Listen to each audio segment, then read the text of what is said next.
Assalamualaikum warahmatullahi wabarakatuh. Kami dari kelompok 6 akan menjelaskan tentang kebijakan akuntansi dan SAPD aset lainnya. Anggota kelompok kami Tria Revi Indriani NIM 108, Krisnandi Kurniawan NIM 163, Nindya Noviera NIM 239, Rizky Yuniar NIM 245. Definisi aset lainnya. Aset lainnya adalah aset pemerintah selain aset lancar, investasi jangka panjang, aset tetap, dana cadangan, dan piutang jangka panjang. Yang termasuk ke dalam aset lainnya yaitu aset tidak berwujud, kemitraan dengan pihak ketiga, kas yang dibatasi penggunaannya, dan aset lain-lain.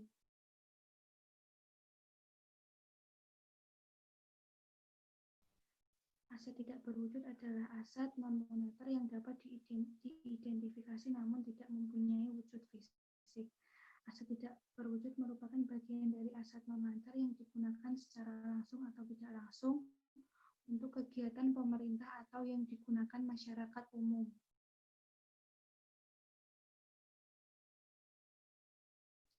Jenis-jenis aset tidak berwujud yaitu goodwill, hak paten atau hak cipta, royalti, software, lisensi, hasil kajian atau penelitian yang memberikan manfaat jangka panjang, dan aset tidak berwujud lainnya.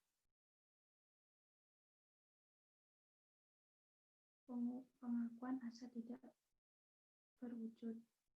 Untuk dapat diakui sebagai aset tidak berwujud, maka suatu entitas harus dapat membuktikan bahwa aktivitas atau kegiatan tersebut telah memenuhi definisi dari aset tidak berwujud dan kriteria pengakuan. Sesuatu dapat diakui sebagai aset tidak berwujud jika memenuhi kriteria, kemungkinan besar diperkirakan manfaat ekonomi di masa datang yang diharapkan atau jasa potensial yang diakibatkan dari aset tidak berwujud tersebut akan mengalir kepada atau dinikmati oleh entitas, dan biaya perolehan atau nilai wajarnya dapat diukur dengan andal. Pengukuran aset tidak berwujud. Aset tidak berwujud diukur berdasarkan harga perolehan. Aset tidak berwujud dilakukan amortisasi dengan metode garis lurus, metode saldo menurun, dan metode unit produksi, kecuali aset tidak berwujud yang memiliki masa manfaat tidak terbatas. Biaya untuk memperoleh aset tidak berwujud dengan pembelian terdiri dari yang pertama harga beli termasuk biaya impor dan pajak-pajak setelah dikurangi dengan potongan harga dan rabat, dan yang kedua setiap biaya yang dapat diatribusikan secara langsung dalam membawa aset tersebut ke kondisi yang membuat aset tersebut dapat bekerja untuk penggunaan yang dimaksudkan. Selanjutnya dijelaskan oleh Mas.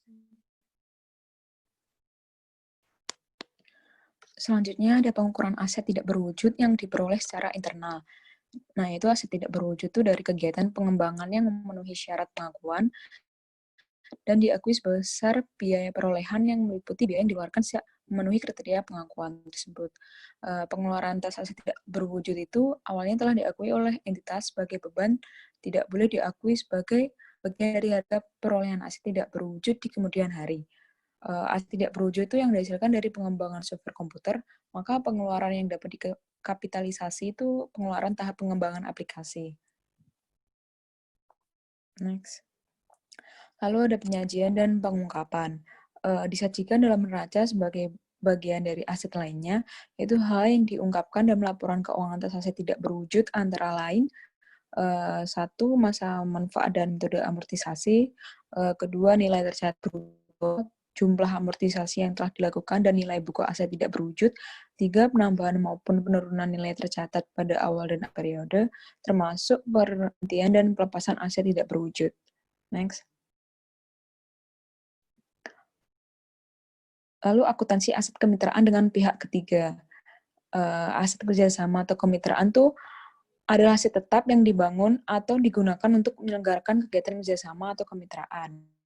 Lalu bangun, kelola, BKS atau Build Operate Transfer BOT adalah pemanfaatan tanah milik pemerintah oleh pihak lain dengan memberikan bangunan atau sarana berikut fasilitasnya. Kemudian digunakan oleh pihak lain tersebut dalam jangka waktu tertentu yang telah disepakati. Selanjutnya, tanah beserta bangunan atau sarana itu berikut fasilitasnya diserahkan kembali kepada pengelola barang setelah berakhirnya jangka waktu kerjasama BKS. Next. Lalu BTO, Build Transfer Operate, itu bangun serah kelola. Ada juga adalah pemanfaatan tanah milik pemerintah oleh pihak lain dengan memberikan bangunan atau sarana berikut fasilitasnya. Dan setelah selesai bangunannya diserahkan kepada pengelola barang untuk kemudian digunakan oleh pihak lain tersebut selama jangka waktu tertentu yang disepakati. Jadi ada dua ya, BTO sama BOT. Kayak itu. Lalu ada kerjasama pemanfaatan, yaitu KSP. Adalah pendayagunaan barang milik negara oleh pihak lain dalam jangka waktu tertentu dalam rangka peningkatan penerimaan negara bukan pajak dan sumber pembiayaan lainnya. Lalu ada masa kerjasama atau kemitraan, itu jangka waktu di mana pemerintah dan mitra kerjasama masih terikat dengan perjanjian kerjasama atau kemitraan. Next. Lalu ada jenis, yaitu yang pertama ada tanah, yang kedua gedung dan bangunan atau sarana beserta seluruh fasilitasnya yang dibangun untuk pelaksanaan perjanjian kemitraan. Yang ketiga ada BMN selain tanah dan bangunan. Next. Lalu ada pengakuan, itu diakui saat jadi perjanjian kerjasama. Dan apabila aset berupa gedung, maka diakui saat pengadaan atau bangunan gedung terkait. Next. Lalu ada pengukuran. Aset yang diserahkan dicatat sebagai aset kerjasama sebesar nilai bersih yang tercatat pada saat perjanjian atau nilai wajar pada saat perjanjian. Lalu ada dana yang ditanamkan pemerintah dalam kerjasama dicatat sebagai penyertaan kerjasama. Di sisi lain tuh ada investor mencatat dana yang diterima ini sebagai kewajiban. Lalu ada setelah berakhirnya perjanjian dan telah ditetapkan status penggunaannya, dicatat sebesar nilai bersih yang tercatat atau sebesar nilai wajar pada saat aset tersebut diserahkan. Selanjutnya, jelaskan teman saya.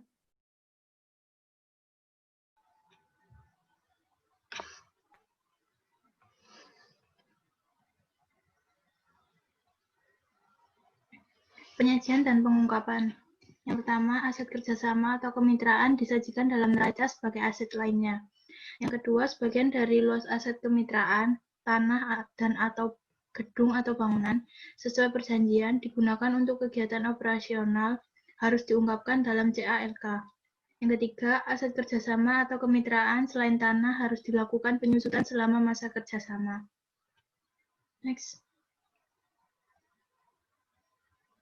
Sehubungan dengan perjanjian kerjasama atau kemitraan, pengungkapan berikut harus dibuat. Yang pertama, pihak-pihak yang terkait dalam perjanjian.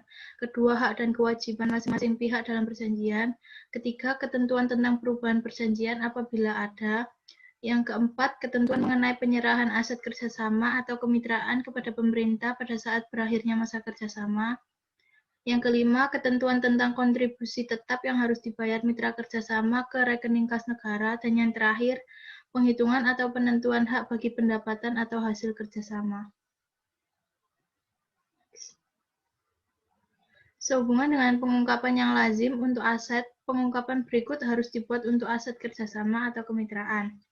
Yang pertama, klasifikasi aset yang membentuk aset kerjasama. Yang kedua, penentuan biaya perolehan aset kerjasama atau kemitraan. Dan yang terakhir, penentuan depresiasi atau penyusutan aset kerjasama atau kemitraan.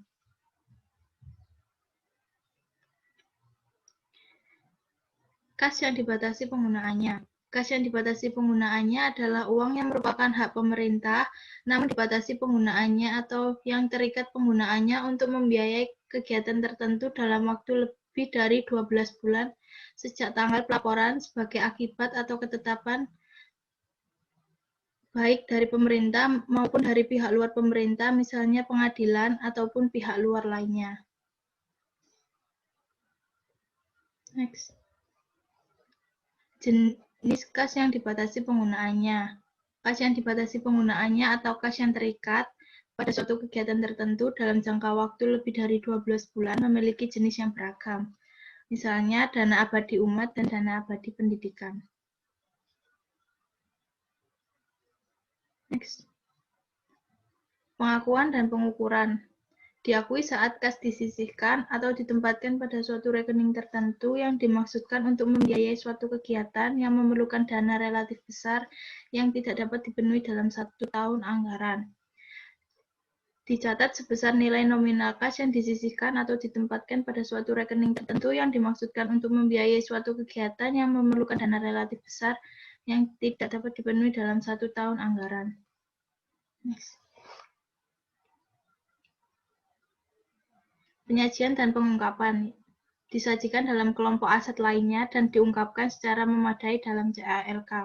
Hal-hal yang perlu diungkapkan antara lain tujuan penyisian dana, dasar hukum dilakukannya penyisian, jenis kas yang dibatasi penggunaannya, dan informasi lainnya yang relevan dapat membantu pembaca laporan keuangan dalam menginterpretasi hasilnya.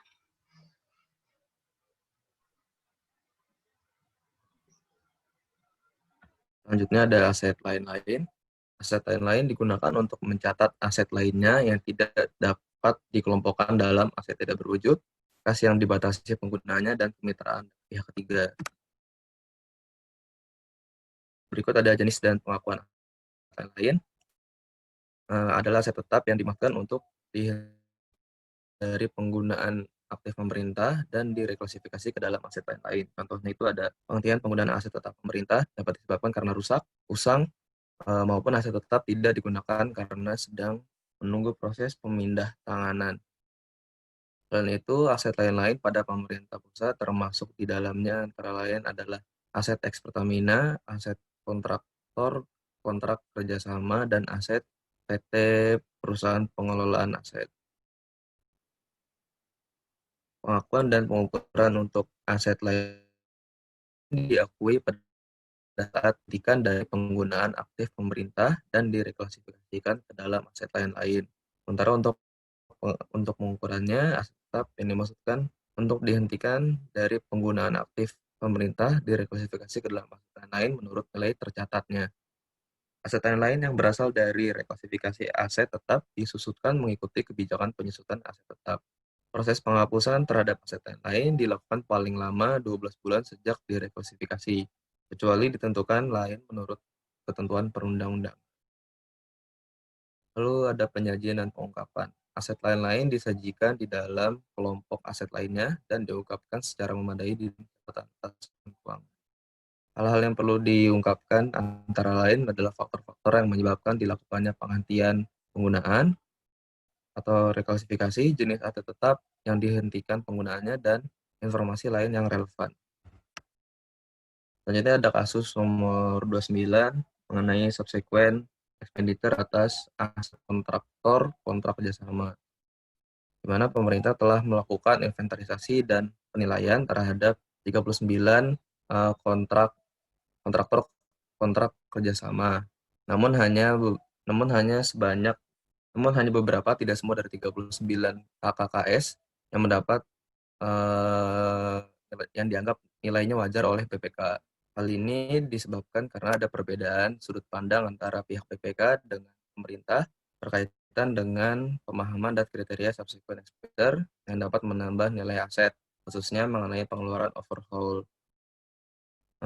Sementara terhadap permasalahan yang sama, pihak pemerintah berpendapat bahwa overhaul merupakan subsequent expenditure yang dapat dikapitalisasi karena dapat meningkatkan kapasitas aset atau kualitas jasa sesuai dengan PSAP nomor 7 tentang akuntansi aset tetap. Namun BPK tidak berpendapat demikian.